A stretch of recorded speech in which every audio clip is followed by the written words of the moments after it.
Bienvenidos a Comprensión de los Tiempos Actuales. Hoy continuamos con nuestra clase de Historia de la Iglesia y Christopher Matix. Realmente es muy interesante la forma como él explica la historia y realmente aprendemos. Y vamos a orar. Bueno, Señor, gracias te damos por esta clase. Gracias por Christopher, gracias por su vida y por todo lo que él ha aprendido para exponernos de una forma sencilla la historia de la iglesia. Pedimos por cada oyente que sea edificado con la historia, Señor, que aprendamos de la historia para vivir nuestro futuro y seguir adelante. En el nombre de Jesús, amén. Bueno, Christopher, adelante. Es un gusto estar nuevamente con ustedes. Anoche tuvimos un lindo grupo y una linda conversación sobre la iglesia de los años de la caída de Roma, que era como el año 476, y creo que llegamos más o menos al año 1200 con la historia de varios hombres, algunos buenos como Anselmo, otro gran héroe que era Francisco de Asís, era realmente nuestro héroe particular de anoche, pero también vimos dos casos muy tristes, como la de Pedro Abelardo y la historia también de Tomás de Aquino, todos hombres con gran intelecto, dos que lo usaron para la gloria de Dios, dos que lo usaron para su propio, eh, bueno, su propio mérito. También vimos ayer el surgir de lo que nosotros conocemos como la Iglesia Católica Romana, y en su época más oscura. Bueno, mejor dicho, entrando y convirtiéndose en su época más oscura, que comenzamos a ver el surgir de los papas, la mariología, la idea de penitencias, la idea de salvación por la iglesia mediante obras que son los siete sacramentos, la Santa Inquisición, las cruzadas, y luego enterarnos también de que el papado estaba basado sobre básicamente un documento fraudulento llamado la donación de Constantino. Entonces, mucho que hemos visto, mucho que hemos también saltado, que es buena cantidad de tiempo que estamos recorriendo. Pero ahora vamos a hablar de algo que quizás muchos de ustedes ya conocen, que es la historia de Martín Lutero y la Reforma. Pero si uno no tiene un contexto correcto de Martín Lutero, de la Iglesia Católica, de la Santa Inquisición, de las doctrinas católicas y cómo aparecieron, que no fue de noche a la mañana, que alguien dijo, vamos a crear una religión totalmente antibíblica, ¿no? ¿Cómo llegamos ahí? Por mucho tiempo fue hombres que en lugar de buscar a Cristo, buscaron su propio bien, su ego, corrupción, herejías, en fin, muchas cosas. Y en la Iglesia Católica que fue de bien y fue empeorando, empeorando, empeorando y se convierte al final en la época de Martín Lutero como les dije, un movimiento político enmascarado de religión. Y eso es algo que creo que es crucial entender, en particular en la Edad Media y lo que entramos ya, lo que algunos llaman la Alta Edad Media, que es el año 1200 hasta 1500, que en cierta forma trae grandes personajes como Da Vinci, como Michelangelo, autores, artistas, pensantes, muchas cosas, pero al otro lado, una terrible corrupción. Entonces, esto como que llega a un clímax en la historia de Martín Lutero. Pero antes que hablemos de este personaje tan interesante, polémico, controversial, tenemos que hablar un poco la historia detrás de la historia, un poco el contexto bien cercano, porque hay algunos que creen que Martín Lutero básicamente redescubrió la Biblia, redescubrió el Evangelio y que redescubrió las enseñanzas de Cristo y que por muchos años se habían perdido totalmente. Eso no es correcto. Um, una cosa que me gusta decir de Martín Lutero, no por sonar grosero ni nada, pero Martín Lutero fue la cucaracha que la Iglesia Católica no pudo matar. Habían muchos más antes que él, muchos que hablaron cosas que él habló, muchos que reconocieron los errores, pero él fue el que se pudo parar y vivir para contar su historia. Esa es la historia de Martín Lutero, esa es la historia de la Reforma. Um, y uno se pregunta, ¿y por qué entonces? ¿Por qué no antes? Bueno, el Señor, el Señor tiene sus tiempos, el Señor tiene sus personas, tiene sus oportunidades y puertas que Él abre. Y creo que nosotros en nuestras vidas aprendemos que todo Dios usa un cierto propósito y un cierto bien. Y aprender a vivir las temporadas que el Señor nos ha puesto.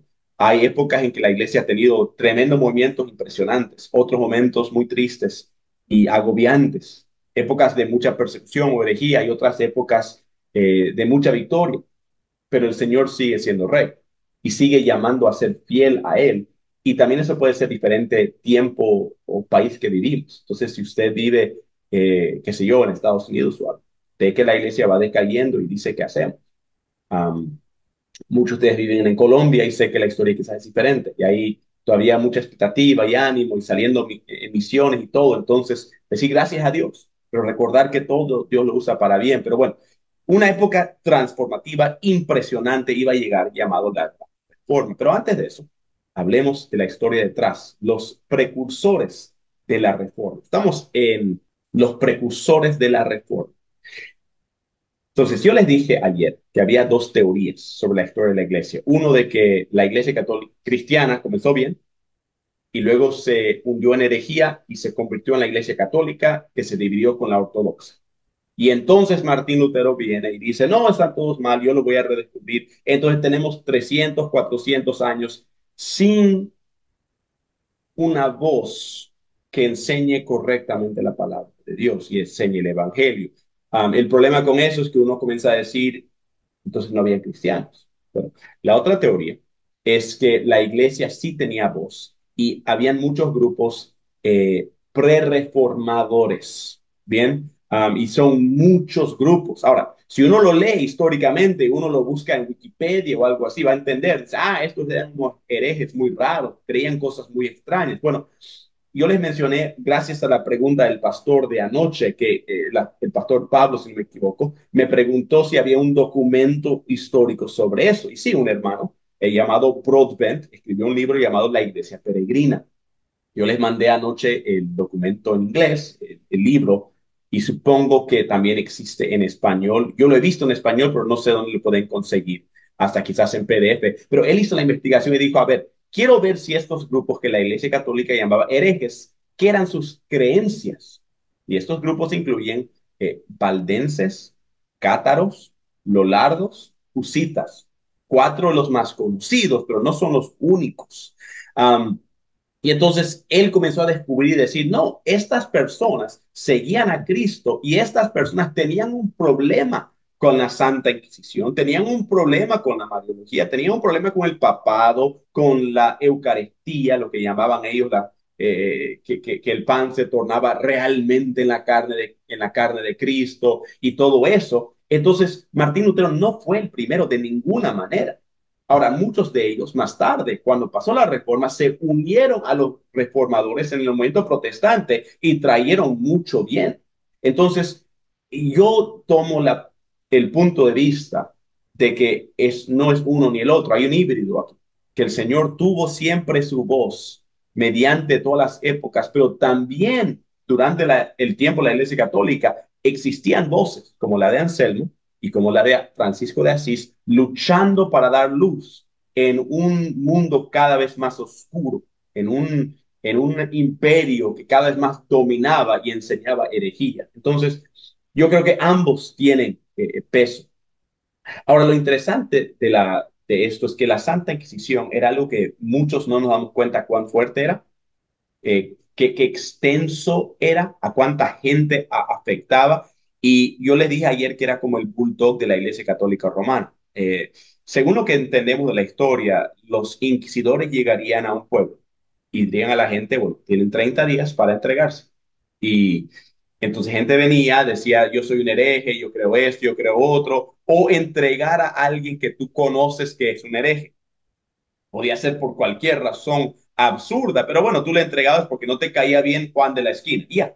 Y ahí quedaba. Entonces la Inquisición entonces juntaba a estas personas. Y entonces con estas personas le decían, ok, vamos a darte la oportunidad de entregar a 5 otras personas. Tú me das a 5 personas, yo te dejo libre. Y la persona decía, bueno, wow, a tal y fulano y esto y otro. Y entonces sumaban 5 y decían, mentira, no, tú eres un terrible hereje. Y también los otros 5 vamos a traer y todos les vamos a torturar para sacar la verdad. Torturas diabólicas, torturas muchas de las más famosas torturas en la historia fueron creadas durante la época de la Santa Inquisición por monjes. La más famosa que hasta el día de hoy se ocupa es la prueba de agua, que hasta hoy día la CIA lo usa, aunque no diga, pero es una idea de que una persona está puesta con su cabeza un poco más inclinada debajo de sus pies, le ponen un trapo mojado sobre su boca para que pueda entrar, pero no pueda respirar. Pueda entrar el agua a su boca, pero no pueda respirar. Entonces le echan agua y agua y agua y agua. Entonces prueba de agua. Y es un sentimiento de ahogarse. Y justo antes que muere, le sacan el trapo, le dejan respirar, le hacen una pregunta. ¿Pone mal? Le ponen de vuelta para abajo. Entonces, eso es una forma muy terrible de tortura, pero también una forma de tortura que no deja marcas. Por eso la CIA supuestamente lo usa, aunque nadie lo puede confirmar ni denegar. Eso lo crearon curas, monjes de la Santa Inquisición. Y ahora, la lista de gente afectada por la Santa Inquisición comenzó con los judíos, porque eran ricos, importantes y todo. Y la acusación era, los judíos mataron a Jesús, entonces nosotros tenemos que matar a los judíos. Por si un caso, Martín Lutero tenía el pensamiento. Y muchos cristianos dicen, ay, Martín Lutero, ¿cómo vas a decir eso? Bueno, era un hombre de su época. Todo el mundo creía eso. No era correcto, pero así todo el mundo pensaba. Por eso tenemos que darle un poco de misericordia a la hora de estudiar la historia de la iglesia y la historia de cualquier época. Y entonces el judío era afectado, era torturado, algunos hasta murieron, homosexuales, gente musulmana, gente negra, ese tipo de persona era persona non grata y era afectada, era torturada y ellos pasaban mucho tiempo su vida en cárcel, sufriendo mucho, pero los que sufrieron hasta la muerte, en la mayoría de casos, ¿saben quiénes eran? Eran este grupo, valdenses, cátaros, lolardos, husitas y otros. Ellos eran cristianos verdaderos. La iglesia decía que ellos eran herejes de un montón de otras cosas, pero uno estudia y dice, no, esta gente no murió por una religión falsa, esta gente murió por Cristo y por la Biblia y eran cristianos verdaderos. Entonces, por ejemplo, los valdenses, ahí pueden ver los apuntes, que ellos mismos siguen en existencia hasta hoy. Y ellos dicen haber surgido desde la época del año 300 bajo un famoso predicador llamado Ambrosio de Milán, que si se acuerdan hace dos temas, Ambrosio de Milán fue el predicador que le convenció a Agustín de Hipona a dar su vida a Cristo. Eh, Tuvieron un famoso personaje llamado Pedro Baldo, eh, más adelante, y vivían más que nada en Francia. Luego los cátaros, similar a los valdenses, ellos predicaban, según sus propios escritos, salvación por fe, rechazaban el papado y fueron odiados terriblemente por la Iglesia Católica Romana, no solo por la Inquisición, pero el Papa mandó una misma cruzada, no contra musulmanes, sino contra unos pueblos de los cátaros. Entonces, sufrieron mucho. Los lardos eran los seguidores de un gran teólogo llamado Juan Wycliffe. Ahora, Juan Wycliffe es conocido como uno de los más importantes teólogos pre-reformados. ¿Okay? Si no me equivoco, su apodo era la estrella naciente de la reforma. Y mucho de lo que él escribió y pensó e hizo influenció a Martín Lutero y también a nuestro héroe para mañana, William Tyndale. Vamos a dejar eso para más adelante, pero él era un tremendo profesor de teología en Oxford, la universidad más importante del mundo en su tiempo, pero él abiertamente atacó el papado, vio la Biblia como la única autoridad y también hizo una traducción bíblica de la Biblia, una de las primeras fuera del latín. Era una traducción muy mala, pero era un intento que, como vamos a ver mañana, fue crucial para la reforma. Luego vienen los husitas y ahí tienen un famoso líder llamado Juan Hus. Ahora, Juan Hus tenía el mismo pensar que su influencia grande de él fue Juan Wycliffe. Entonces, él básicamente leía a Juan Wycliffe, coincidía y él escribía lo mismo y relataba lo mismo y predicaba lo mismo. Pero él no vivía lejos como en Inglaterra, él vivía en Bohemia, que en su tiempo hoy día sería creo como tipo Rumania o algo así, mucho más cerca a Italia, y el Papa le encontró con la Inquisición y le torturaron y le llevaron para matar en vivo en un auto da fe, donde los cristianos eran muertos, desnudos y públicamente ante el pueblo por su fe. Entonces, este hombre, antes de ser martirizado, en el año 1418, algo muy interesante ocurre. Eso, si ustedes saben su historia, saben que eso es 99 años y un poquito más de la Gran Reforma, que es el año 1517. En este año 1418, en la estaca, a punto de ser muerto, Juan Hus dijo las siguientes palabras famosas. Dijo, aquí estoy yo, un pobre ganso. Y no dice que es un ganso. Bueno, su nombre, Hus, significaba ganso en su lenguaje. Por eso él dijo, aquí estoy yo, un pobre Hus, un pobre ganso.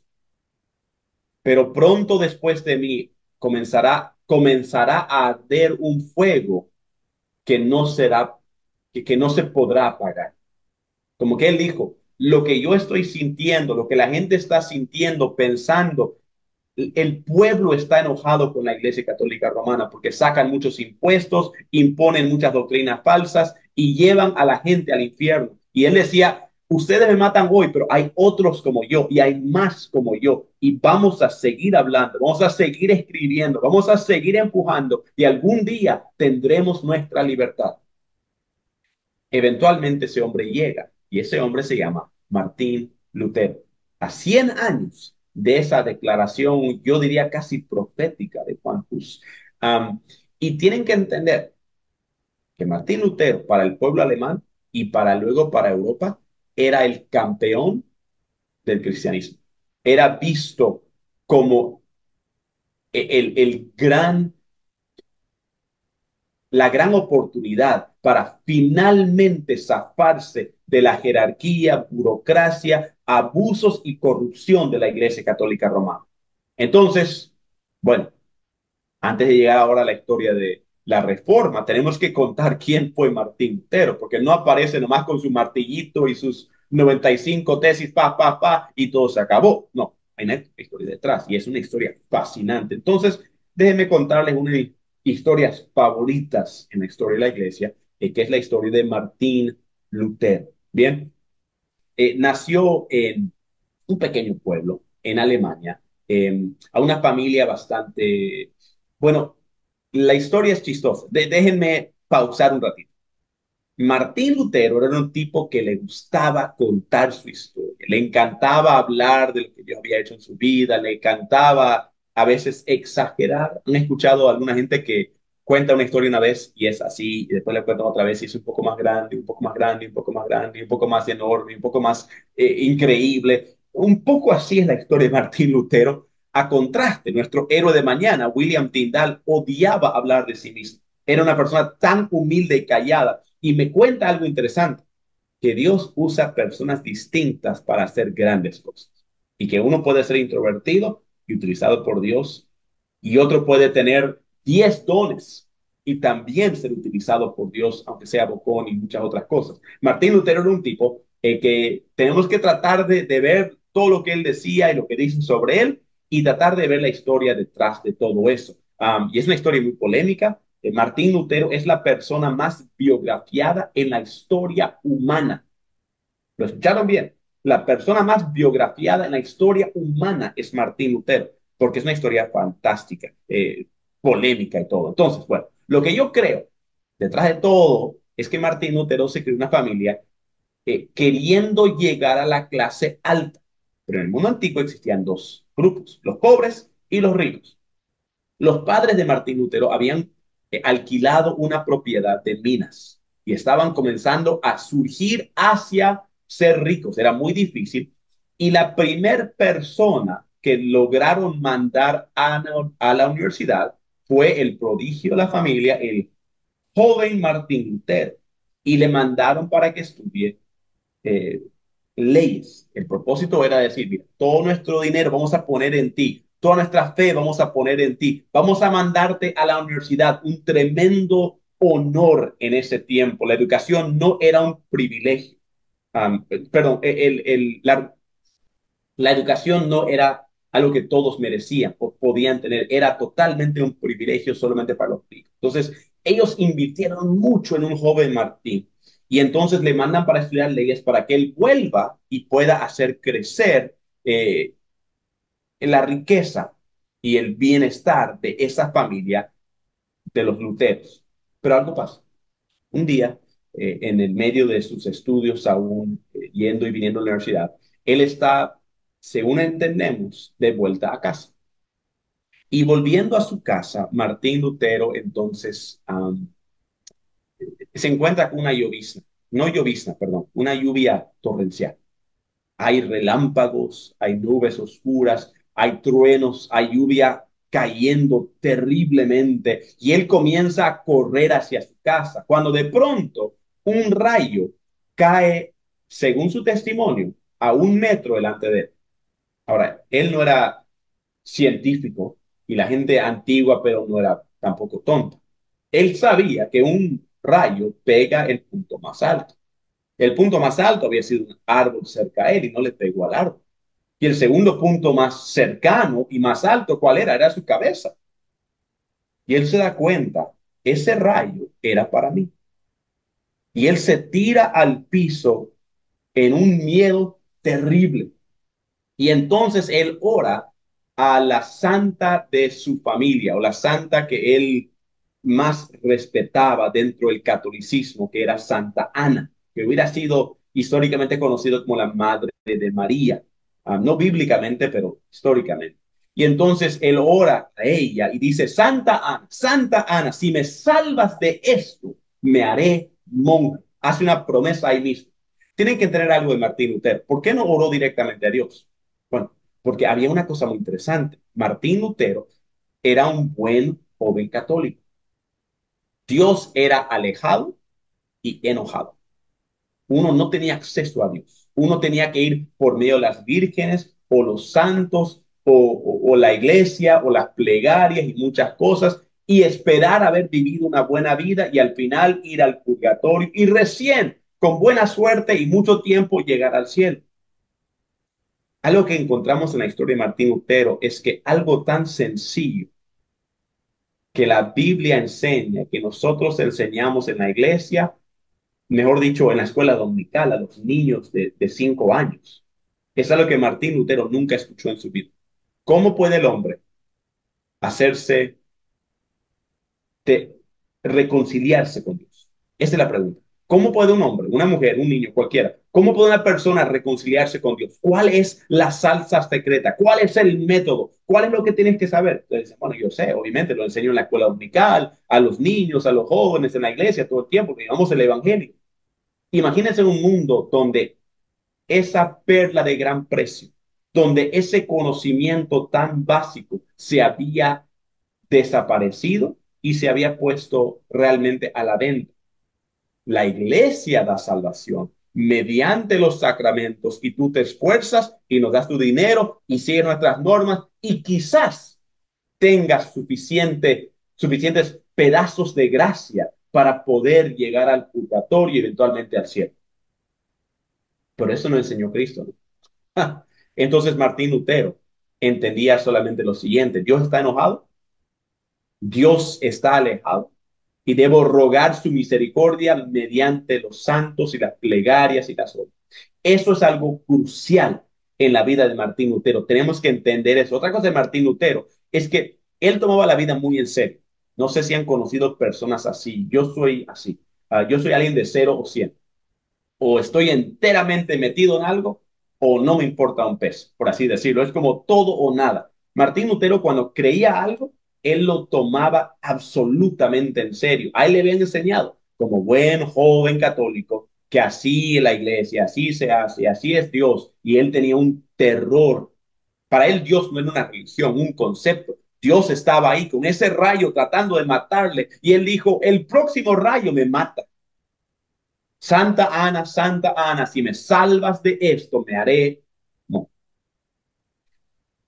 Llega a casa y le cuenta a su padre, papá, esto me pasó tal y tal, y he decidido hacerme monje. Y no monje cualquiera, pero iba a buscar el monasterio más duro, más difícil, más cerrado, más tradicional. donde no había futuro, no había dinero, no había nada de gloria esperándole.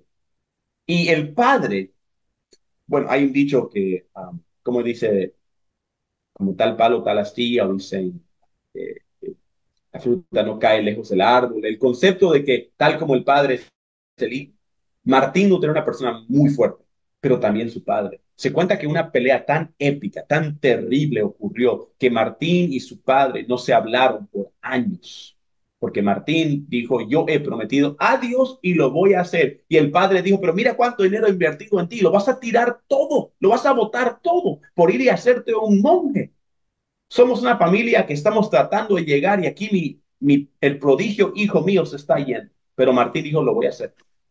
Por 20 años, Martín Lutero fue un monje en la Iglesia Católica Romana dentro del movimiento monástico agustiniano, lo cual era el más tradicional y más antiguo y supuestamente originando en Agustín de Hipona, pero bueno, esa conexión es muy suave para entonces. Ya no es Agustín que habla, es tradiciones y normas y horarios y plegarias y todo lo demás que implicaba ser un monje. Martín Lutero luego, después de sus 20 años, él pensando en sus años ahí, dijo, si alguien iba a ser salvo por ser buen monje, iba a ser yo. Una frase bien interesante. Él no lo estaba diciendo en forma jactanciosa, pero él decía, yo estaba tomando tan en serio. Se contaba que sus propios ¿cómo le llamaríamos? Las personas que estaban con él en el monasterio tenían un poco de vergüenza de Martín. No sé si la palabra vergüenza, envidia o un poco de rabia, porque decían, este tipo está haciendo todo tan perfecto, tan exagerado, tan, digamos, disciplinado, que nos está haciendo quedar bien a nosotros, que no estamos a su nivel espiritual. Pero la interesante cosa es que Martín Lutero no se sentía nada santo, no se sentía nada espiritual. Más bien, cuanto más él se aferraba a las normas y reglas y plegarias y todo, lo más alejado se sentía de Dios, lo más pecaminoso se sentía. Hay tres historias que realmente ayudan a recalcar un poco esta forma de pensar de Martín Lutero. Él quería acercarse a Dios, él quería que Dios le perdone, él quería encontrar la manera de llegar al cielo y él solo conocía las obras. Una de las historias es que él solía, como todo otro monje, ir y confesarse. Aún los monjes tenían que confesarse. Entonces él iba al cura o al padre de su movimiento monástico y le decía, padre, he hecho tal y tal y esto y otro. Y normalmente una confesión podía durar 5 minutos, 10 minutos, 20 minutos. Pero Martín Lutero tardaba mucho tiempo. Y una vez tomó 6 horas, 6 horas en esa cajita hablando con el monje, diciéndole este pecado y este pecado. Y eran cosas tan sencillas, tan pequeñas. Y Martín Lutero trataba de acordar cada pecadito que había hecho. Y el monje le preguntó, decir, Martín, ¿para qué me traes estos pecadillos? Que era como una forma en italiano o latín, creo que era decir, pecados tan pequeños, insignificantes, o pequeños, o pecados blancos. Y Martín decía un ratito, ¿acaso usted no me enseñó, según lo que hemos leído de las escrituras? Y eso es interesante. Él no sabía mucha escritura, él no tenía acceso a la Biblia, solamente lo que él había oído. Y dijo, ¿acaso no me ha dicho usted de que por un pecado estamos condenados al infierno? Dice Martín, pero no lo tomes tan en serio. Pero Martín decía, pero ¿por qué no lo tomaría en serio? Eso es algo que da terrible miedo. Ahora era correcto, bíblicamente era correcto. Un solo pecado condena al hombre al infierno. Entonces Martín pensando, dijo, si no puedo confesar cada pecado que jamás he cometido y yo llego a la siguiente vida, digamos, yo llego a morir y estar ante Dios, ¿cómo voy a responder? Voy a tener pecados que nunca pude confesar y si hay pecados que no pude confesar, entonces voy al infierno. Y le dije al cura, estás tomándolo muy en serio, eso está muy raro, Martín. ¿Por qué no haces esto? Dice, solamente dime, y por los pecados que no me acuerdo, por favor, me absuelvo. Y Martín decía, pero eso es absurdo, ¿cómo es? Eso es jugar con Dios. Entonces, pueden darse cuenta que Martín tomaba todo tan serio, pero ¿saben qué? No era incorrecto. Es que la iglesia enseñaba cosas sin pensar, ¿realmente existe un Dios? ¿Existe algo después de la muerte? Estaban construyendo montones y montones de reglas y normas y obras y todo esto, pero en el fondo era un movimiento religioso contradictorio. Y Martín tenía temor, porque él decía, yo no estoy jugando a la religión, yo quiero conocer cómo Dios me puede perdonar, yo quiero saber qué puedo hacer para entrar al cielo. Y entonces hay otra historia. Martín Lutero solía entrar a su habitación porque él, a pesar de que otros le veían de bien santo, él se sentía, según sus propias palabras, el peor pecador del mundo. Es algo bien interesante, la conciencia personal de que una persona de afuera nos puede ver quizás como cristianos, tiene las cosas bien. Yo me acuerdo estando en escuela bíblica varios años atrás ya y leyendo los pasajes bíblicos y estudiando la Biblia y queriendo ser fiel al Señor y todo ese anhelo, ¿no? Del estudio, pero sintiéndome un gran pecador. Yo veía a otros que leían su Biblia, que oraban, que Dios te bendiga, que estamos en el Espíritu, y yo, quizás por ser latino, no tan gringo como ellos, decía, pero yo me conozco, yo soy pecador, yo tengo problemas con esto y esto y esto y esto, y me afectaba. Me acuerdo un día en la biblioteca, había bajado para mirar unos libros y encontré un libro de C.S. Lewis, un autor que siempre me ha encantado. Y me puse a leer, creo que era un comentario sobre los salmos o algo así. Y estaba leyendo y una frase, C.S. Lewis dijo, a que yo sepa, yo soy el peor pecador del mundo. Y yo miré y dije, no, pero C.S. Lewis, tú eres un gran héroe de la fe y esto y otro. Y yo dije, wow, tú también sientes eso, yo también siento eso. Es como que es tan importante la introspección, ser sinceros con nosotros mismos y darnos cuenta de que no somos tan santos y buenos y excelentes, porque uno puede mentir a otro, uno puede vestirse bonito, uno puede bañarse y ponerse perfumito, lo que sea, pero Dios, como mi esposa me gusta decir, nos ve desnudos en la ducha. Digamos, no hay nada que Él no ve, nada que Él no sabe, ni una intención que Él no conoce. Cuando Martín Lutero se veía en el espejo de Dios, decía, yo no tengo nada bueno. Entonces, claro, la iglesia pero le decía, bueno, ¿qué vas a hacer? Tenés que pecar menos, confesarte y seguir haciendo lo mejor y quizás te vaya bien. Entonces, lo que él practicaba era el asceticismo. El asceticismo había sido usado por monásticos por muchas décadas, muchos siglos, mejor dicho, y era el concepto de que te dañabas físicamente el cuerpo con la idea de que mientras tu cuerpo sufría dolor, entonces tu mente no podía estar pecando.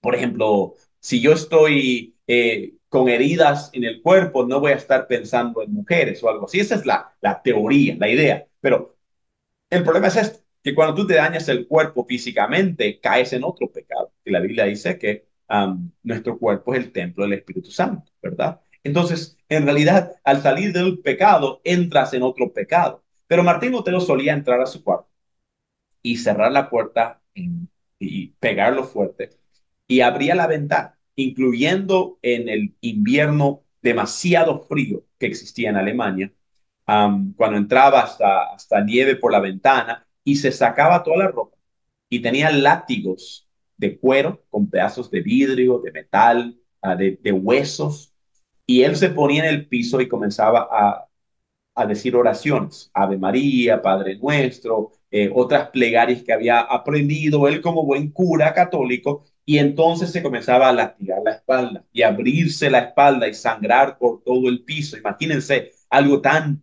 triste. Y los otros curas venían y le buscaban, y claro, ellos sabían lo que estaba haciendo y era algo aceptable, quizás, pero le tocaban y le escuchaban el primer día, el segundo día un poco más suave, el tercer día ya no lo escuchaba. Entonces abrían a fuerza la puerta y se cuenta que le encontraba una y otra vez en el piso, cubierto de sangre seca, su piel casi azul del frío, moribundo, y le metían adentro, le lavaban, le limpiaban, le daban de comer, le cuidaban. Y entonces, en cuanto Martín Lutero se sentía suficientemente bien, ¿qué hacía? Entraba a su cuarto, cerraba la puerta, abría la ventana, se quitaba la ropa y comenzaba nuevamente a latigarse. Y Martín Lutero luego dijo, si no hubiera Dios sacadome ahí, yo me hubiera matado algún día en esa celda, porque tantas veces llegó al filo de la muerte. ¿Por qué? Por su temor al pecado, por su temor a un Dios alejado y enojado. La tercera historia creo que realmente culmina todo este episodio en la mente de Martín Lutero, porque el cura mejor dicho, el padre del monasterio, su padre espiritual, no su padre físico, le dio y le dijo, Martín, tú eres un gran ejemplo, estás haciendo un gran trabajo, te quiero felicitar y quiero darte una oportunidad bonita. Quiero que tú guíes la misa este domingo. Claro, un tremendo honor, algo que él había estado esperando mucho tiempo y se preparó y el sermón que tenía que dar y todo eso. Y a la iglesia llega su padre. Ahora, su padre había pensado que Martín era un gasto de tiempo, que había desobedecido a su padre, se había ido lejos, estaba malgastando su vida y esto y otro, pero de pronto aprende que su hijo estaba dando la misa, que estaba surgiendo lejos en, en la vida monástica y digo, bueno, quizás mi hijo tenga algún potencial, quizás pueda llegar a ser alguien importante o de influencia o ganar una plata y quizás no sea totalmente perdido mi hijo. Entonces él llega, dice con sus carros y con sus caballos, se sienta adelante, me imagino ahí vestido bien con su ropa más fina para escuchar a su hijo dar un sermón en latín. Ahora, curioso, nadie entendía lo que estaba diciendo el cura, pero escuchaban atentamente, diciendo, amén, amén, todo muy espiritual, pero sin nada de, de explicación. Pero luego venía la, la hostia, ¿verdad? Ahora, la Santa Cena, lo que ellos llamaban la Eucaristía, daban el pan, la hostia a cada persona. Cuando tocaba la campana, ese pan se convertía en el cuerpo de Cristo, históricamente. Eso es lo que ellos enseñaban. Él levantó los panes, se convirtió en la carne de Cristo, le daba a la gente, todos pasaban, pasaban, pasaban, pero el vino solamente era para los curas. Hasta en iglesias católicas antiguas como modernas existe atrás del, tienen el altar en el medio donde el cura hace su predicación y todo eso, y atrás existe un tabernáculo. Ahora es interesante porque son puras palabras sacadas del Antiguo Testamento, como que quieren redescubrir el Antiguo Testamento, aunque no vivimos bajo ley, sino bajo gracia. Y también ellos que usan sacerdotes, como el Antiguo Testamento. La misma simbología, teología, hasta vestimenta, podría uno decir. Y el pan que sobraba lo metían al tabernáculo. Y el vino se lo tenían que tomar todo, los curas. Y ahí creo que es la razón de por qué no querían compartir con la gente, porque se lo querían todo para ellos. Si tú conoces los curas, sabes, históricamente le gustaba el vino. Eso es quizás la interpretación más correcta, pero agarraban un trapo santo y limpiaban la última gota, lo doblaban y lo ponían dentro de el tabernáculo. Entonces la sangre de Cristo o el vino era lo más sagrado en esa época y no se compartía con el pueblo. Entonces Martín agarra la copa y va levantándolo encima de su cabeza y está a punto de tocar la campana. Y acuérdense, Martín Lutero, cuando él es enseñado algo, él lo tomaba muy en serio, lo tomaba realmente a pleno. Lo levantó arriba de su cabeza y de pronto que estaba a punto de tocar la campana, él dijo, ¿cómo puede ser que yo, un pecador, un gusano de hombre, es lo que él se llamó, un gusano y no un hombre, cómo puede Dios estar en mi presencia? ¿Cómo puede Dios en la persona de Cristo venir a esta copa de vino y estar conviviendo conmigo, un terrible pecador? Y él comenzó a mirar el techo y dijo, ahorita un rayo baja y me parte en dos y me mata, porque Dios sabe qué pecador soy yo. Y en ese pensamiento y esa molestia y ese miedo catastrófico que sentía Martín en su corazón, tocó la campana. Y él comenzó a sacudirse con tanto miedo que dice que el vino se le vino encima, se fue por todo el piso, la gente comenzó a gritar, los curas corrieron, la sangre de Cristo, se imaginan una locura. Nadie entendía lo que estaba viviendo Martín Lutero. Su padre se levantó y dijo, este mi hijo es más torpe de lo que pensé y se fue corriendo, y no le conozco. Pero nadie entendía lo que estaba viviendo Martín. Ahora, una persona pero sí lo vio eventualmente y era justamente el padre del monasterio. Y él dijo, Martín, yo te veo aquí haciendo todo lo que debes hacer, pero te veo cada vez en más oscuridad, cada vez más triste. Ahora, Martín Lutero sí sufriría el resto de su vida con depresión aguda. Esa es una de las cosas que él sufría mucho. Y le digo, te veo cada vez más, más triste, más agobiado, más culpable. Y yo ya no sé qué recomendarte. Y luego le dice, pero sé una cosa que quiero hacer. Voy a recomendarte de que estudies teología. Y cuando estudies la teología, quiero que saques tu doctorado, porque cuando saques tu doctorado vas a tener acceso a la Biblia. Eso es una cosa muy extraña que le dijo el padre, y algunos creen que quizás el padre del monasterio era secretamente un cristiano, secretamente alguien que no coincidía con el papado de su tiempo. Pero él veía a su hijo espiritual tan agobiado que le dijo, tú no vas a encontrar solución con más plegarias y más obras y más cosas. Tienes que encontrar en la Biblia tu solución. Y una vez también le dijo, tienes que buscarlo en Cristo. Ahora Martín no entendía nada de eso, pero fue y estudió teología, sacó excelentes notas, salió alumno de altísimo nivel, se convertiría en un predicador muy conocido dentro de de las iglesias católicas. Eventualmente, Martín llegaría a estar encima de 10 diferentes iglesias católicas en 10 diferentes pueblos. Entonces, su vida estaba hecha. De ahí surge. Ahí él podía sacar dinero, respeto, conocimiento, sería profesor en la escuela teológica. Su vida comienza a surgir. Pero una cosa le había dicho su profesor, el cura, el padre del monasterio le había dicho, Martín, cuando saques tu doctorado, lee la Biblia. A lo muy curioso existía en el mundo antiguo, en la época de la Iglesia Católica Romana, que era ilegal para el ciudadano normal tener la Biblia. Era ilegal. Si la iglesia te encontraba con un versículo de la Biblia, te llevarían a la Inquisición y te quemarían en vivo. Era un pecado del nivel más alto. Imagínense, toda una iglesia basada en la Biblia, pero la Biblia es ilegal. Porque decían, ay, no, ustedes no van a entender, les van a confundir, ustedes no saben nada. Solamente los curas y solamente los curas con doctorado. Pero el que estaba estudiando doctorado estudiaba teología, estudiaba Agustín y un montón de Tomás de Aquino y doctrina y teología y tantas cosas. Y al final le daban la Biblia. ¿No les parece un poco extraño eso? Yo me sorprendo, yo digo un ratito, imagínate un doctor que el primer día que ve un cadáver es recién en las prácticas. La primera vez que corta y comienza a hacer una cirugía es ya salido con su título. ¿Se imaginan ustedes quisieran ser digamos, este doctor va a hacer su primera cirugía, va a hacerte una cirugía de corazón? Y él dice, no te preocupes, yo lo he leído en los libros, ya sé más o menos cómo va, ahora lo voy a hacer. No, digamos, por eso los doctores tienen que practicar desde los primeros meses con cadáveres, incisiones, cortando, aprendiendo, porque uno cuando ya llega a la cosa, uno ya tiene que saber qué hacer. Imagínense ser un doctor en teología y no leer la Biblia. Lo que era lo siguiente. Ellos querían manipular y lavar el cerebro a sus curas para decirles cómo pensar antes de leer la Biblia. Entonces, cuando llegaba la Biblia, lo leía, como decimos, con los lentes que la Iglesia Católica le había dado, con esa cosmovisión. Y decir, y si no concuerdas, cuidado, ojo, porque si no, la Inquisición viene y te lleva.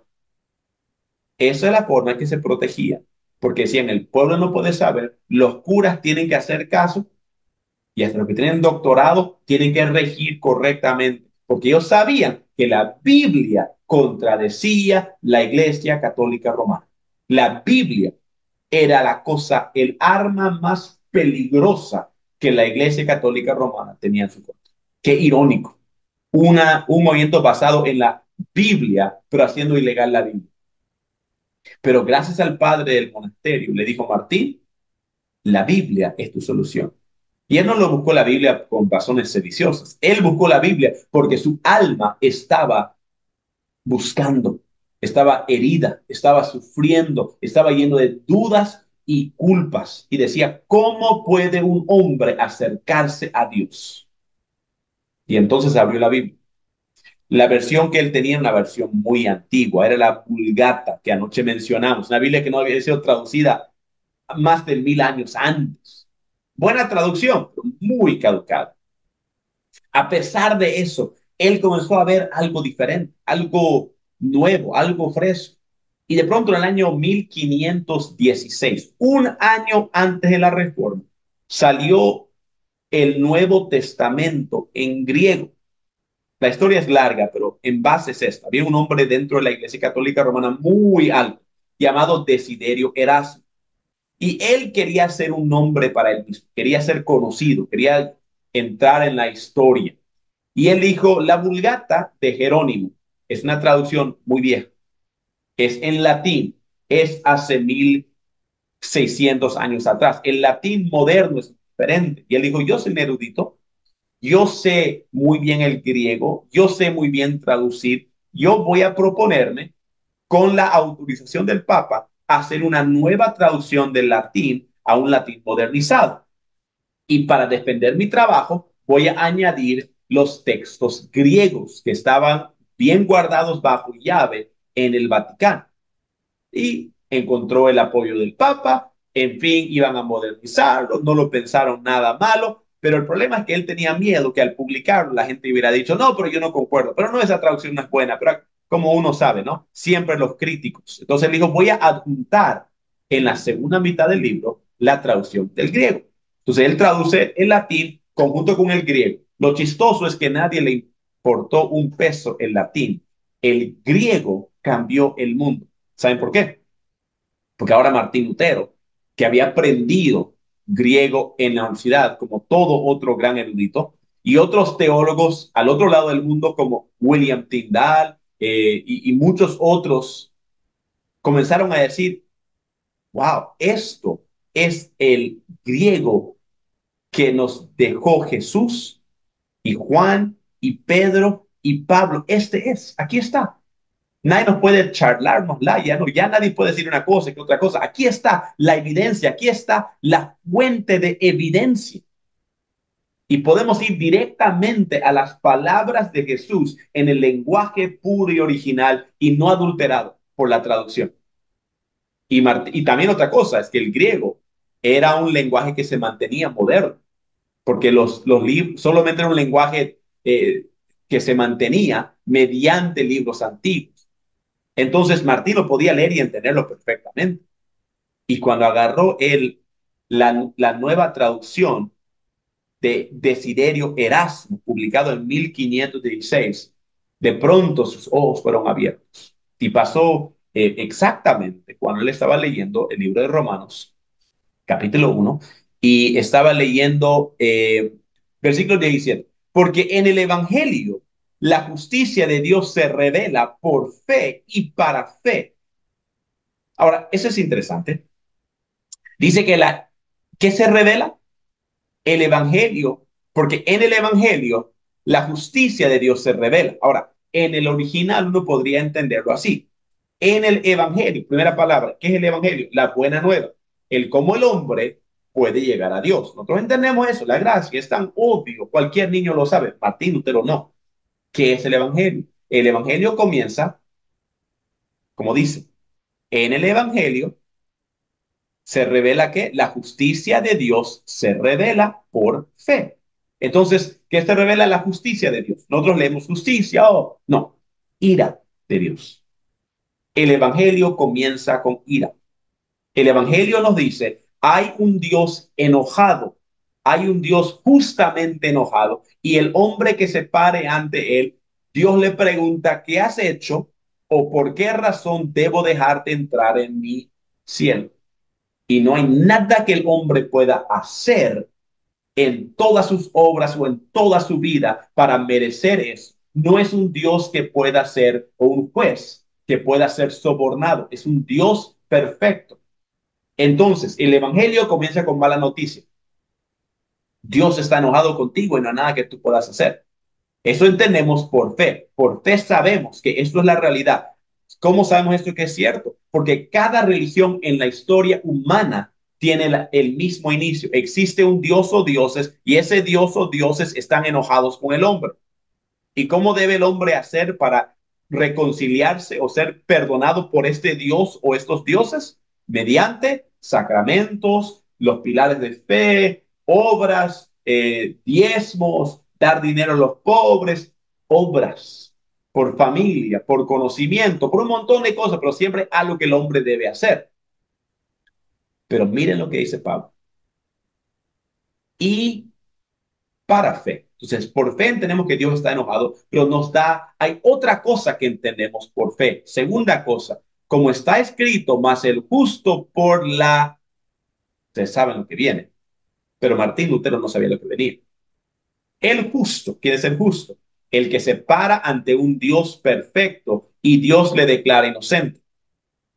Acabamos de darnos cuenta, es decir, un hombre no puede ser inocente ante un Dios perfecto, no le puede sobornar, no puede hacer sus pecados anteriores, está mal. No tiene opción, porque la paga del pecado es la muerte. Ahí está. Pero ahí está Pablo citando el Antiguo Testamento, más el justo por las obras vivirá, por las plegarias vivirá, por el purgatorio, uno pone cualquier cosa, pero dice, más el justo por la fe vivirá. Y no dice, ¿qué significa eso? Bueno, Martín había estado estudiando el libro de Romanos, había visto mucho la Biblia y de pronto encajó en su cerebro. ¿Fe en qué? No, fe en quién. Verán que el libro de Romanos, pronto entendió Martín Lutero, era una corte. Hay un Dios supremo, un juez que no puede ser sobornado. Hay un pecador que está destinado al infierno bajo la ira justa de este Dios. Y entra un tercer personaje. Por fe sabemos que Dios mandó a Jesús para ser nuestro sustituto, para tomar la ira de Dios que recaía sobre nosotros. Él lo tomó. Por eso dice 1 Juan 4:10 que Jesús es nuestra propiciación, el que cargó la ira de Dios. Hablamos de eso anoche en la historia de Anselmo. Y este Jesús se pone y le dice al Padre, trátale a él como tratas a mí. Yo le cubro, yo le perdono, yo imputo mi justicia sobre él. Todo esto es teología, doctrina que no dice Cristo, pero ya lo sabemos. Le decimos esta historia a los niños en la escuela dominical, porque por gracia soy salvo, medio la fe, no por obra, para que nadie se gloríe. Ok, tan fácil. Cree en el Señor Jesucristo y serás salvo tú y tu familia. Si declaras con tu boca, es fácil, todo el mundo lo sabe. Pero Martín, no. Eso le voló el cerebro, hablando psicológicamente, hablando internamente. Él estaba buscando cómo puede el hombre acercarse a un Dios justo. La respuesta era la cruz de Jesús, el Evangelio. Encontró que él no tenía que ser bueno, Jesús ya fue el bueno por él. Jesús le ofrece perdón de pecados, redención y acceso al trono divino de Dios. No tenía que orar a Santa Ana, ya no podía hablar directamente al Padre por medio de Jesús. Yo les cuento esto como si fuera tan maravilloso, porque imagínense un mundo donde el centro de la Biblia había sido escondido, el centro de la Biblia había sido usado hasta para vendérselo a la gente. Y ahora Martín Lutero se volvió loco en una forma muy buena. Dijo, el mundo debe saber, el mundo debe conocer.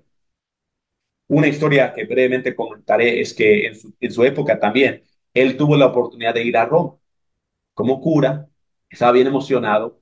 Y cuando él fue a Roma, eh, él en Alemania veía tantos abusos, tantas cosas malas que sucedían. Y él dijo, en Roma va a haber la respuesta. En Roma voy a encontrar las evidencias que necesito. En Roma vamos a ver realmente el cristianismo correcto y voy a conocer al Papa y todo.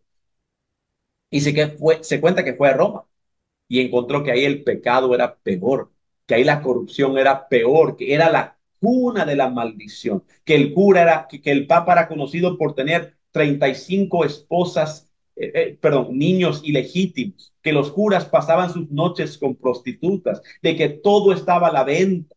Hay una anécdota bien chistosa. que en Roma todo estaba a la venta para los peregrinos, los pobres que venían buscando gracia y todo, ¿no? Y se vendían pedacitos bien pequeños de la cruz. Y en cada iglesia él encontraba pedazos de la verdadera cruz. En cada lado había madera en venta o madera sagrada y esto y otro.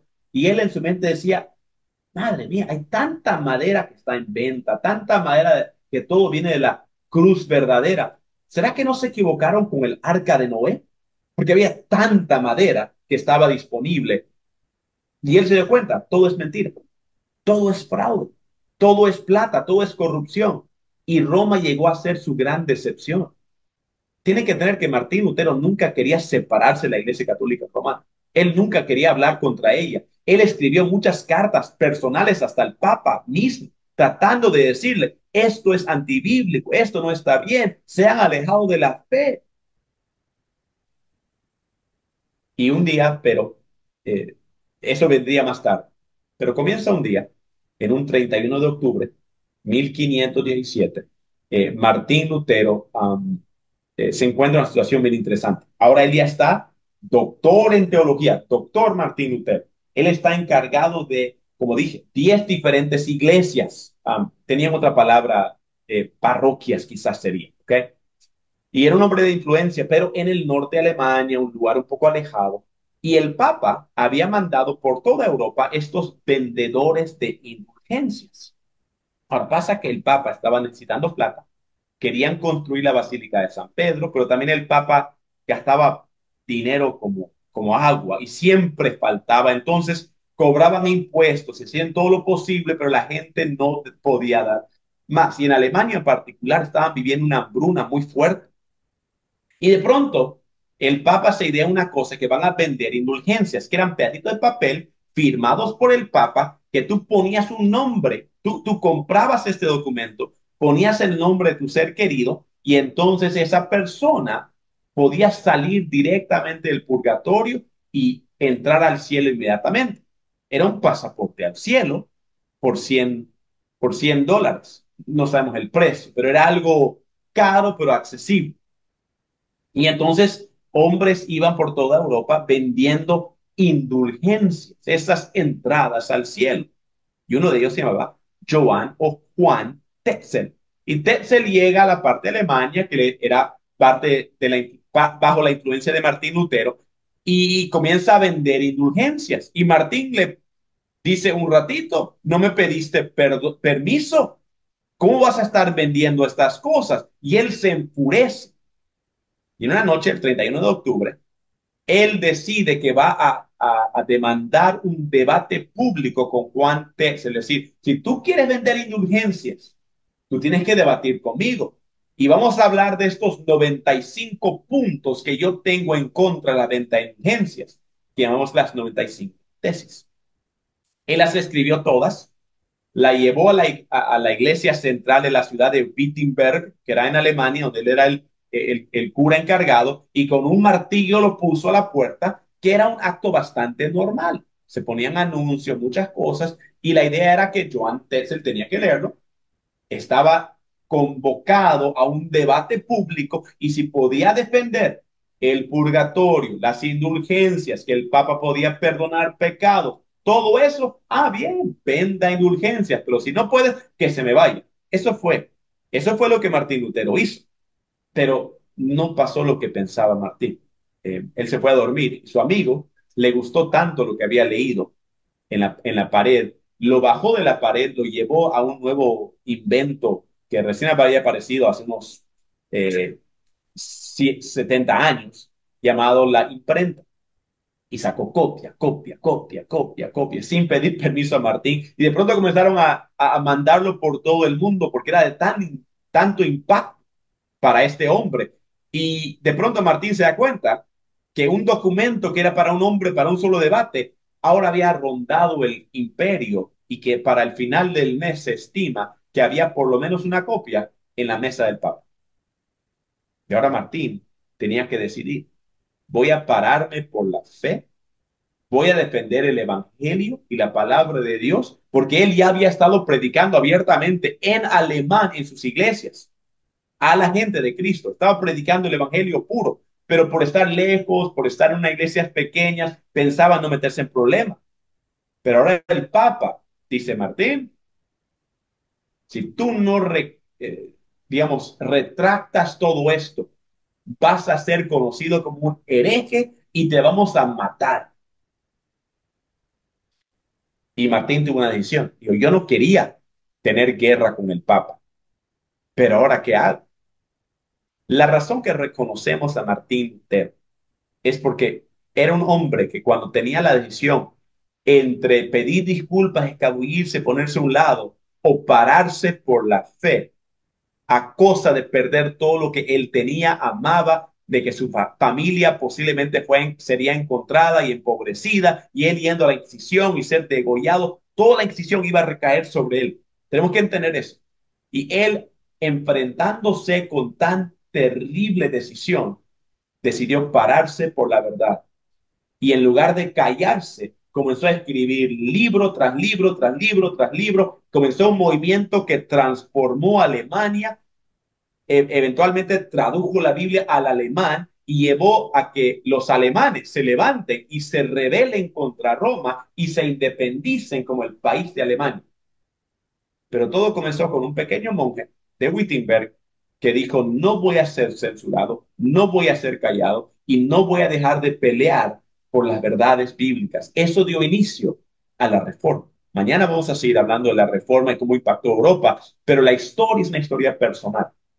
La historia es una historia de redescubrimiento de la perla de gran precio. Y les dejo con una pequeña historia que Jesús contó, una parábola. Jesús cuenta una historia de un hombre que salió a ver una propiedad y que al buscar la propiedad encontró que escondía un tesoro de gran valor, que Jesús lo llama la perla de gran precio, que obviamente el dueño de esta propiedad no sabía lo que tenía.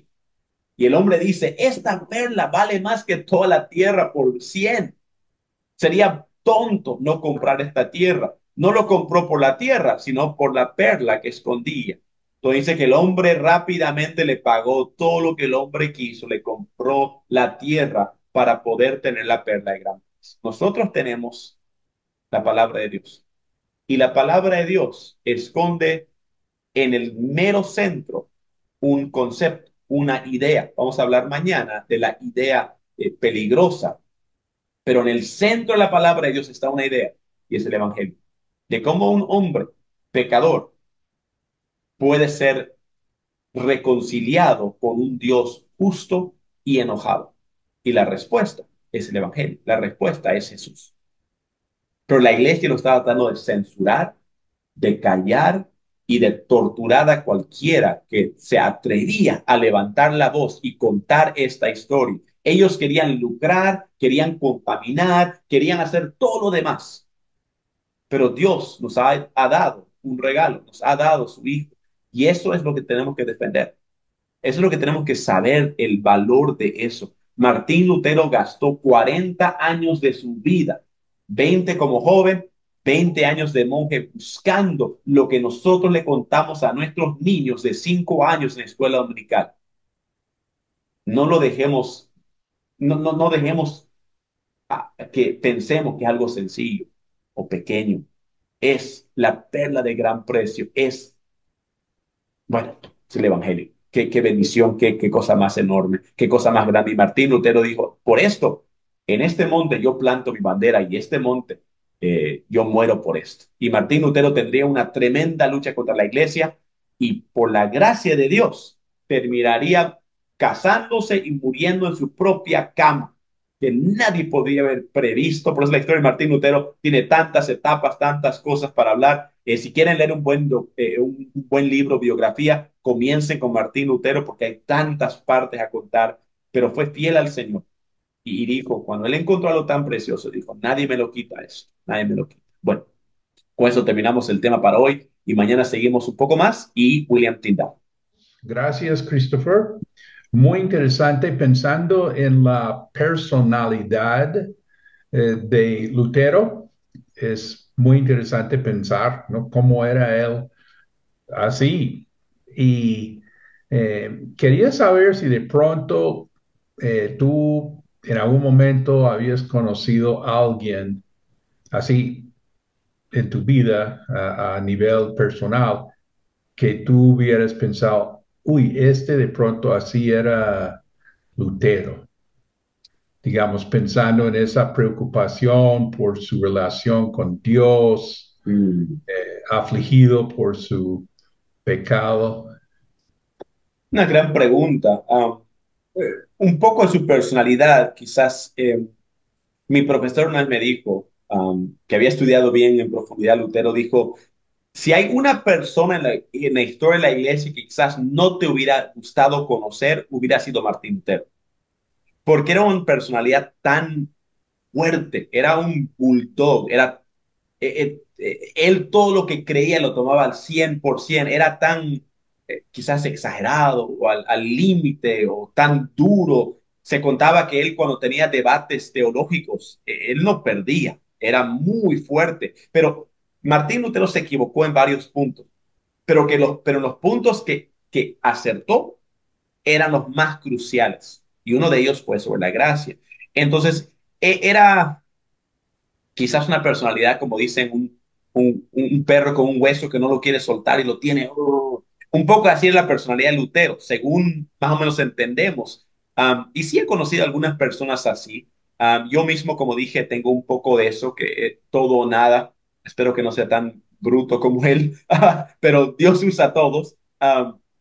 Pero yo también, cuando estaba a la mitad de la universidad bíblica, casi me convierto en ateo. Eso es parte de mi propio testimonio. Por las dudas y las preocupaciones y todo, y yo quería encontrar la verdad absoluta. Entonces, en cierta forma, yo leo la historia de Martín y digo, digamos, esta vida y la doctrina y la Biblia para mí no es teoría. Esto o Jesús es todo o Jesús es nada. Y yo creo que todo cristiano debemos darnos cuenta de eso. Esto no es un juego, eso no es algo que hacemos el domingo. Si Jesús es Dios y es Rey y es todo, el cielo es real y está a un paso y debe cambiar todo. Y quizás todos deberíamos ser más como Martín y darnos cuenta a tomar las cosas más en serio y no tan como si fuera, bueno, ¿qué importa? Digamos, las cosas secundarias no voy a hacer así, pero las cosas primarias, el cielo, la eternidad con Dios, el perdón de pecados, o es todo o es nada. Y creo que eso podemos aprender de Martín. Ahora, si yo he conocido gente así en mi vida, tanto, no sé, alguien en particular, no, mi hermano. Martín es un hombre bien único en muchas formas. Bueno, gracias. Y quería preguntar si lo tengo así que él hubiera aprendido sus idiomas bíblicos, pero no había leído el Nuevo Testamento en griego. Ujú. Correcto. Él hubiera aprendido griego, y probablemente latín, obviamente alemán, pero los lenguajes clásicos de estudio superior hubiera sido latín para todo lo que es teología y griego para leer los filósofos griegos. Pero muchos católicos, incluyendo doctores en teología, no sabían que la Biblia estaba originalmente en griego. A muchos le habían mentido que estaba en latín. Entonces ellos sabían griego para leer la Ilíada de Homero, la República de Platón, Cicerón, Séneca, ellos. Pero nunca les cruzó la mente que eso era para la Biblia. Entonces él aprendió griego no por la Biblia, pero fue útil para leer la Biblia, Bueno, según entiendo. sí, gracias. Eso es muy interesante. El asceticismo, Sí, asceticismo. En bueno, español creo que así se dice, pero si estoy incorrecto, alguien me puede corregir. bueno. Eh, Saliendo un poquitico del tema, Sí. ¿volverá de moda? Ah, según yo entiendo, se popularizó en una cierta época monástica, eh, de esta época del año 1200 al año 1500, época de Francisco hasta Martín, y después no fue tan popular hasta el día de hoy, y no creo. La intencionalidad era acercarse a Dios, pero creo que nunca funcionó.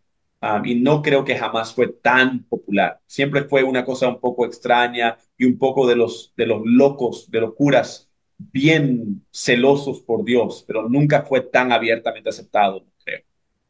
Y no he escuchado de que se use hoy día dentro del movimiento monástico, pero yo no estoy seguro.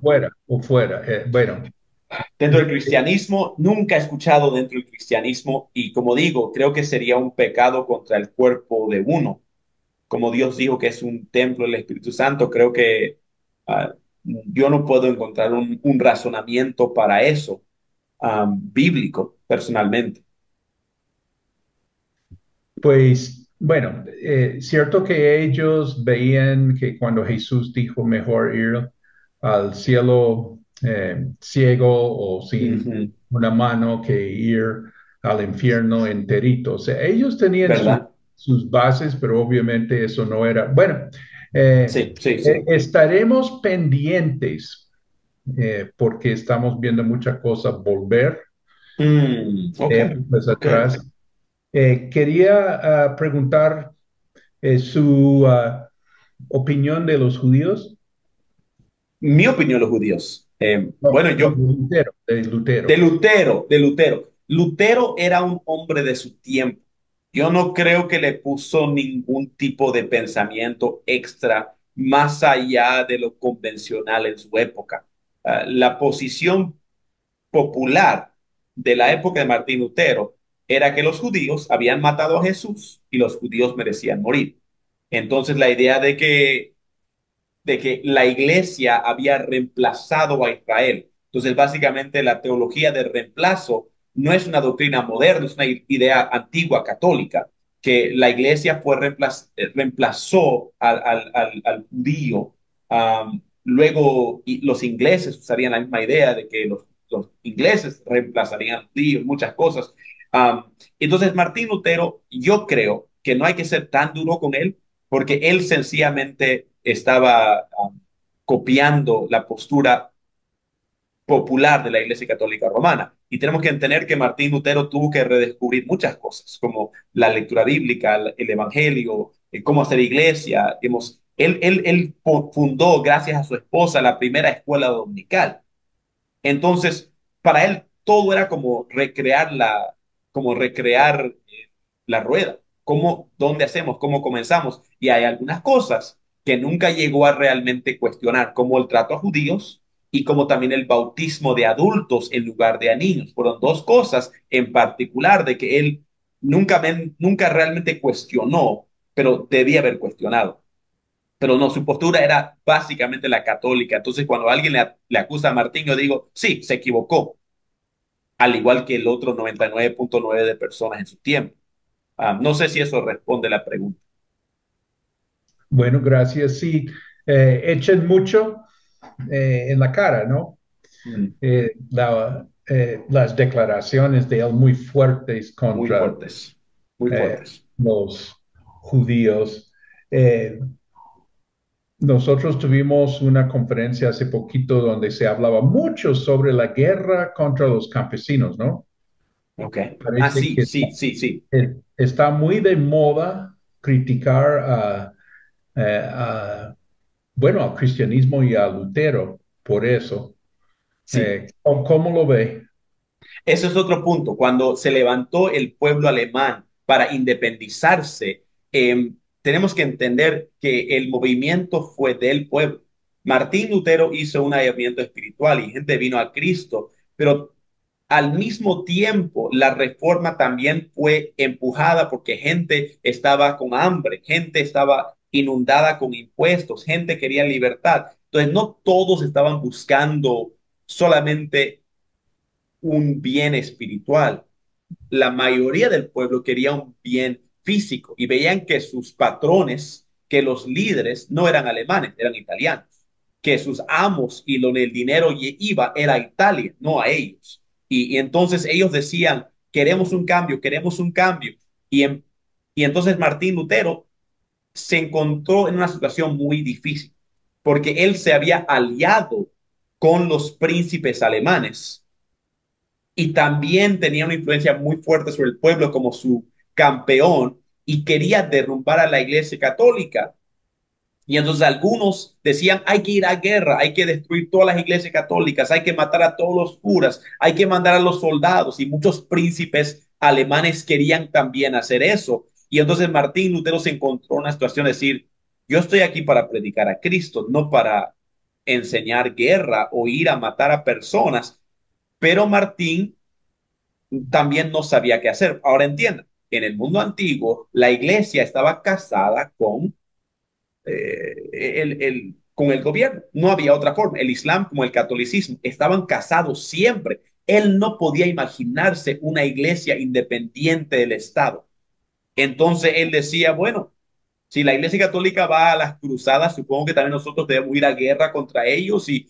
Pero él tenía un dolor en el alma, decir, yo no creo que esto es la forma de hacerlo, pero no encuentro otra. Y hay mucho debate en sí mismo, no sabiendo qué hacer. Entonces, lo que parece que ocurrió es que Martín medio que levantó las manos, dijo que el gobierno y el pueblo hagan lo que ellos vean políticamente.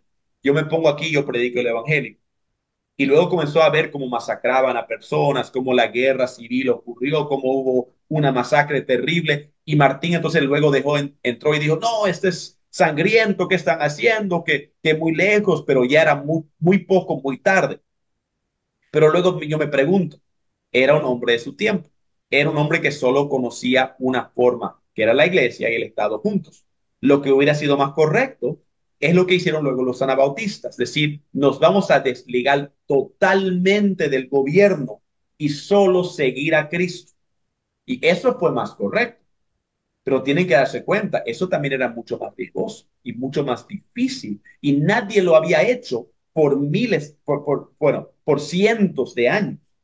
Entonces, otra vez, creo que esas críticas de Martín Lutero son basadas en mirar atrás y acusar, en lugar de entender la época y los tiempos y realmente ponerlos en la situación que él estaba. Todo el mundo odiaba al judío, por eso lo odiaba al judío. No era correcto, pero no era peor que otro. Todo el mundo mezclaba la política y la religión. No era correcto, pero nadie había hecho algo diferente. Entonces, poner a Lutero como héroe no es correcto, total, pero también acusarle de algo que él no conocía una alternativa en su tiempo, yo también creo que es muy duro. Entonces, esas acusaciones no son basadas en un buen estudio histórico. Son personas buscando errores. Y la verdad es que si nos pondrían lupa a mí o a usted, también encontrarían errores. Entonces, eso no es justo, no creo, especialmente no históricamente hablando. Bueno, no quiero acaparar todo el tiempo. Una preguntita más. Entonces, hoy la iglesia eh, protestante y la iglesia católica ya son unidas. Protestantes. Bueno, hay que dividir la iglesia protestante en una cantidad grande de denominaciones. La iglesia alta, lo que llamaríamos, serían la iglesia luterana, anglicana, las tradicionales antiguas que parecen mucho externamente una iglesia católica, pero que históricamente enseñan un evangelio puro. Eh, Al otro lado, las iglesias evangélicas, que serían bautistas, presbiterianas están más o menos en el medio, pentecostales, iglesias no denominacionales. Este tipo de iglesias son más las iglesias bajas, más evangélicas. Ahora, algunas iglesias, especialmente iglesias altas, se han ido al ecumenismo, se han juntado con el catolicismo. Sí, yo creo que si hoy día Martín Lutero volvería a mirar la iglesia luterana, no la reconocería y le llamaría hereje total. La iglesia que hoy día es luterana no es la iglesia que Martín Lutero dejó. Y eso es la historia de la Iglesia Católica también. Es la historia de cada denominación. Por eso uno no se aferra a un hombre o a un método o a una disciplina, se aferra a Jesús y a la palabra de Dios. Entonces, una iglesia que se llama correctamente protestante o evangélica no podría aliarse con la Iglesia Católica Romana porque dividimos en un tema de cristología que uno dice que es herejía. Digamos, es un punto no no negociable. Entonces, yo tendría que entender exactamente, cuando usted habla de qué es un protestante, yo pienso históricamente, pero hoy día el movimiento protestante tradicional ahora es anglicano, luterano, y la diferencia con el católico es a veces no existe. Y eso, entonces es difícil responder la pregunta. Y a veces para mí es difícil porque hay gente que dice, bueno, tal tradición, tal movimiento reformado, lo que sea. Yo digo, yo quiero ser conocido como cristiano, que sigue la palabra de Dios y que enseña las cosas en una palabra de Dios. Y llámenle la denominación que quieran, pero yo soy cristiano. Pero esa es quizás la respuesta un poco rebelde de mi parte. Ok, yo sí tengo hay una cosa que es tremenda. Yo creo que usted dijo que la Iglesia Católica pues prohibió la Biblia porque le tenía miedo que revelara toda su falsa doctrina y su falso proceder. Eh, no recuerdo el año, pero fue Pablo VI quien abrió otra vez la posibilidad a que la Iglesia Católica, la gente común, leyera la Biblia. No sé si usted No. Ujú. ha leído de esto. Lo interesante fue que cuando la Iglesia Católica, yo crecí en un hogar Claro, católico y claro, claro. misa y confesar pecados y un poconón de oraciones para ver si le perdonaba a Dios a uno y yo le añadía una más porque qué tal que me hubiera equivocado en en la contada, entonces una más para ver, pero quedaba uno vacío igual. Cuando Mm, se abre la posibilidad de regresar a la Biblia, o leerla. Mi padre, yo creo que si él hubiera sabido, nunca hubiera permitido que en nuestra mm, casa se leyera la Biblia.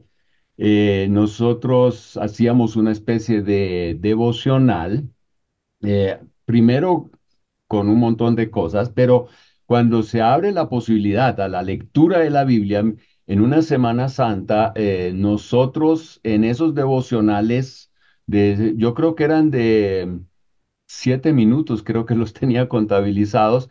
Leíamos una parte de la Biblia, yo era el mayor, entonces leía yo la Biblia porque no quería estar aburrido. Y fue en ese momento donde yo tuve el primer encuentro con Dios, wow. entendiendo que Él había muerto por mí y me estaba perdonando.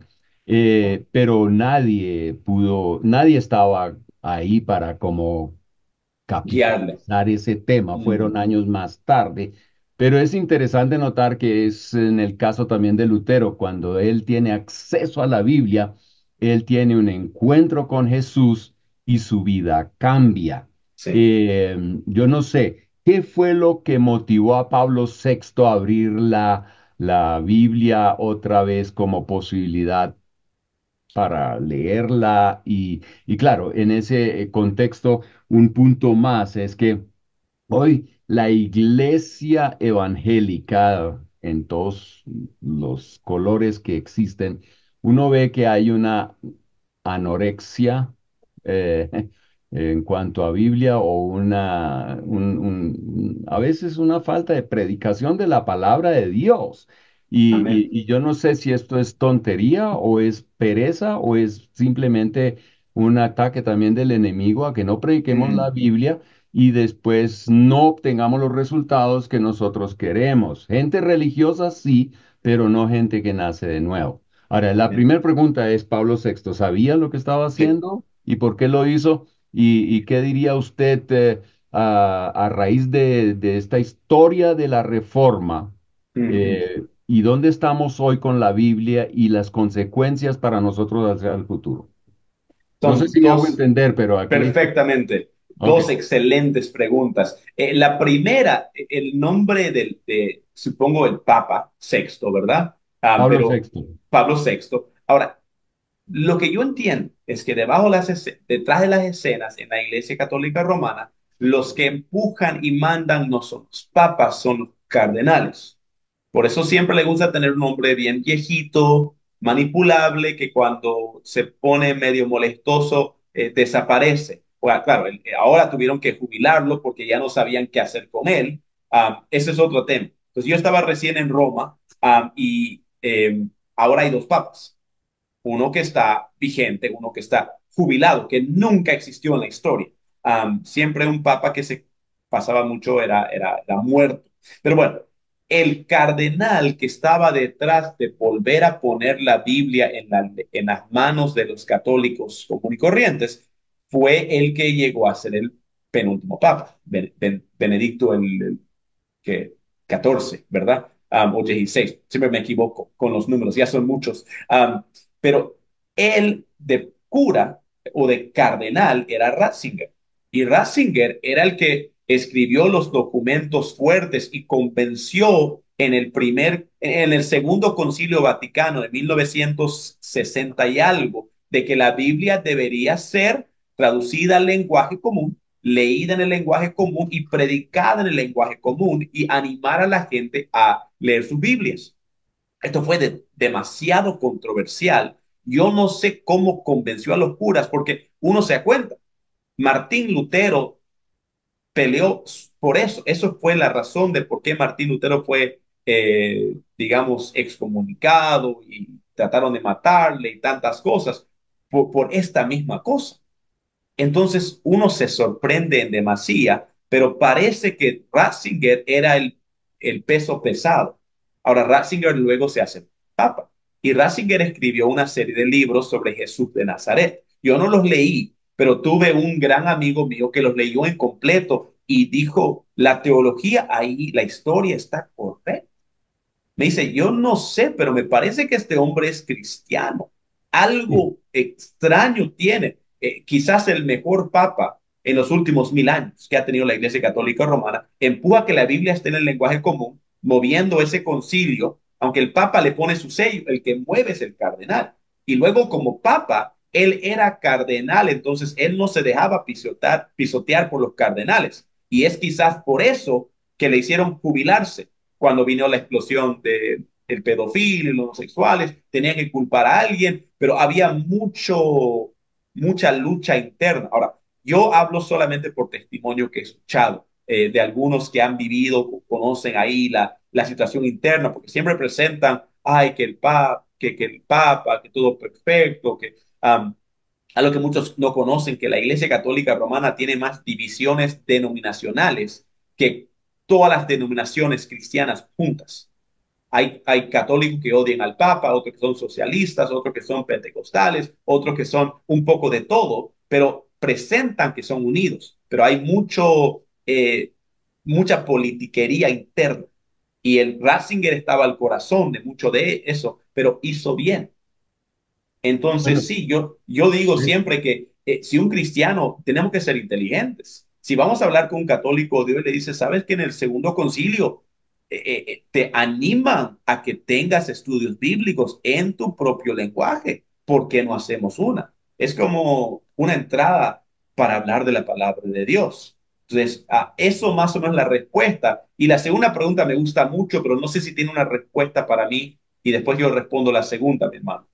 no, en cuanto, es interesante que mencione a Ratzinger porque yo leí sus libros, eso es verdad.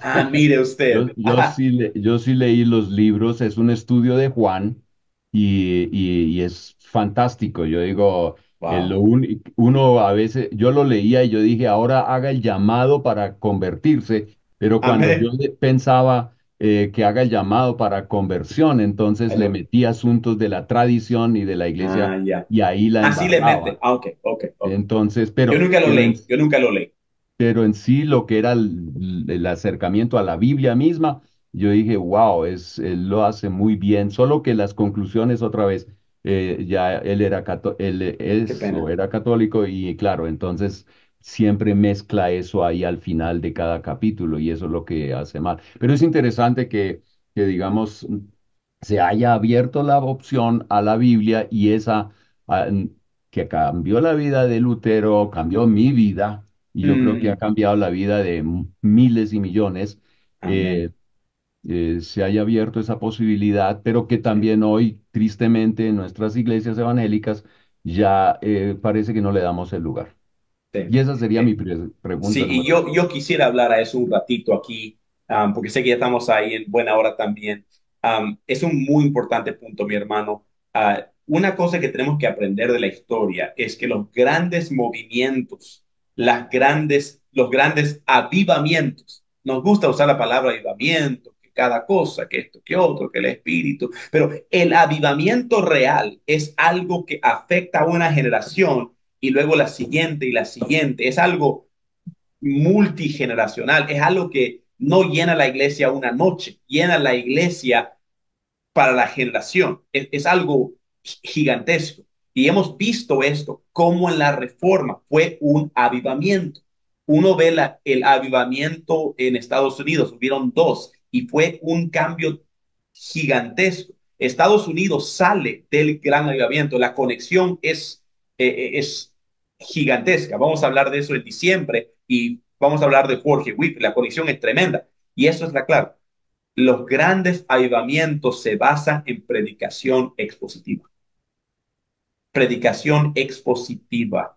Y mucha gente dice, la música, hay que tener buena actividad, hay que ser bien dinámico, hay que entretener. Yo digo, esas cosas no son malas y podemos usarlas para un mayor bien, pero si tu centro no es la palabra de Dios y el mensaje de Cristo y esa perla preciosa que es el Evangelio, el avivamiento parece más concierto, que vienen, se ríen y se van y no hay un cambio en tu vida. Entonces, ¿qué queremos hacer? ¿Llenar iglesias y llenar los bancos o queremos vidas cambiadas? Las vidas cambiadas es más difícil, pero permanece. Y lo que pasa es que muchos están ahí nomás para llenar los bancos, para no hablar algo muy serio, para no ofender a la gente. Estaba escuchando a un pastor, no, perdón, un multimillonario en Estados Unidos que tiene su show llamado Dave Ramsey. Él da clases sobre finanzas. Yo doy clases también de finanzas ahora que aprendí de él.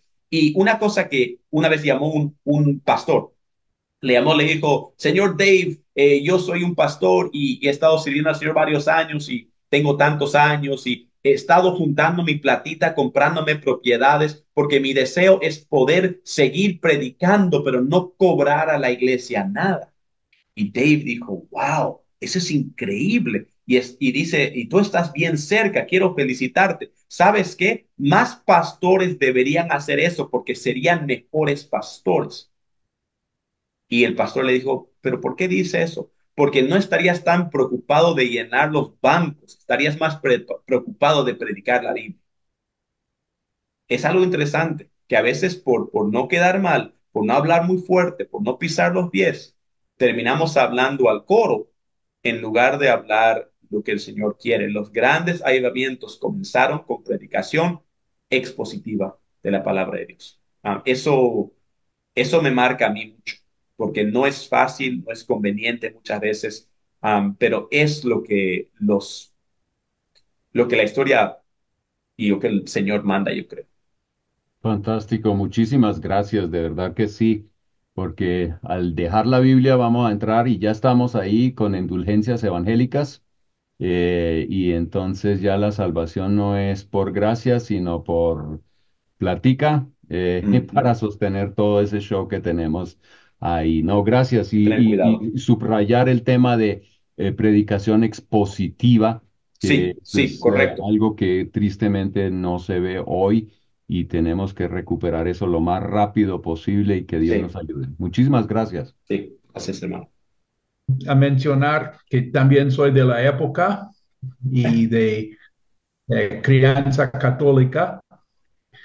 Y entonces fue con Juan Pablo XXIII que Mm, en Vaticano II, que él dijo al mundo eh, católico. Es es mucho correcto. antes que Pablo VI, antes que Ratzinger, mucho, mucho antes. ¿En Y qué año dice esto usted? convulsionó. Pues él murió en el 63, sería o ese mismo año o el año anterior, los 2 años de Vaticano II, ¿no? Y entonces, pues, Sí, en todo eso, eso era el concilio que cambió de latín ya a los idiomas sí, de la pero gente y también voltearon el ujú, altar. ujú, Pues hubo cambios y también se comenzó a hablar de los hermanos.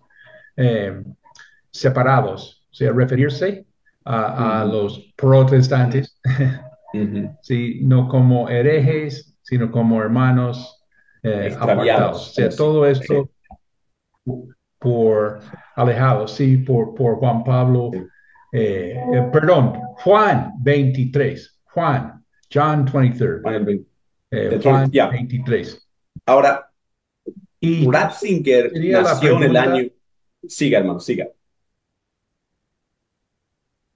eh, quería preguntar si estamos para una segunda reforma,